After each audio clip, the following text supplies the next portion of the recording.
Hello students. Hello students. Today we are going to learn about arithmetic and geometric sequences. Our objective today is I can describe the features of arithmetic and geometric sequences and sequences that are neither. Or do you say neither? I will say neither because I'm from the West. So here we go. Here are the types of sequences.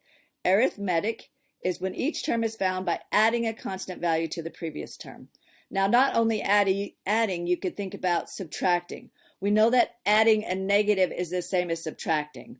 So know that when I say adding, it could be adding or subtracting. The constant value is called the common difference, D. Now, if the sequence is going up, then D will be positive. If it was going down, like if it went 9, 7, 5, whatever, then your D would equal a negative number, okay? Again, you add by the constant 3 each time to find the next term. That is this one. The constant 3 is added, it's going up, D is positive. Now, if it's geometric, we know that each term is found by multiplying the previous term by a constant value. Now, you could also think of it as dividing by the previous term by a constant value. But in that case, it would probably be a fraction. So the constant value is called the common ratio, R. So again, that R would be the number that you multiply each term by.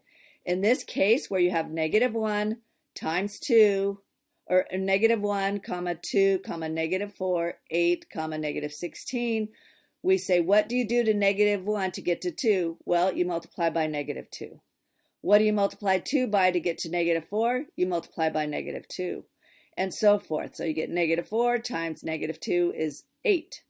So if you're not sure and you have a difficult time finding that, just take this second number and divide it by the first. So 2 divided by -1 equals -2. -4 divided by 2, -2.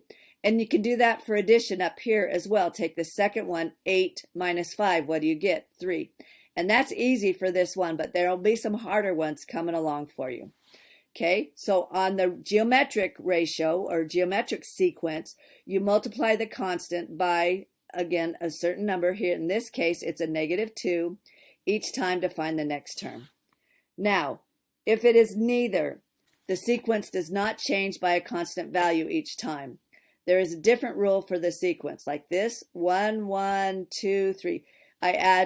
If I added 1 plus 0 is 1, 1 plus 1 is 2, so it can't be add because you're not adding the same number each time. Here, let's see, if I multiplied 1 times 1 is 1, 1 times 1 is not 2, so I can't multiply by the same number each time. So there isn't a constant value that you would add, and there isn't a constant that you would multiply by. So that's why this one is going to be neither, okay?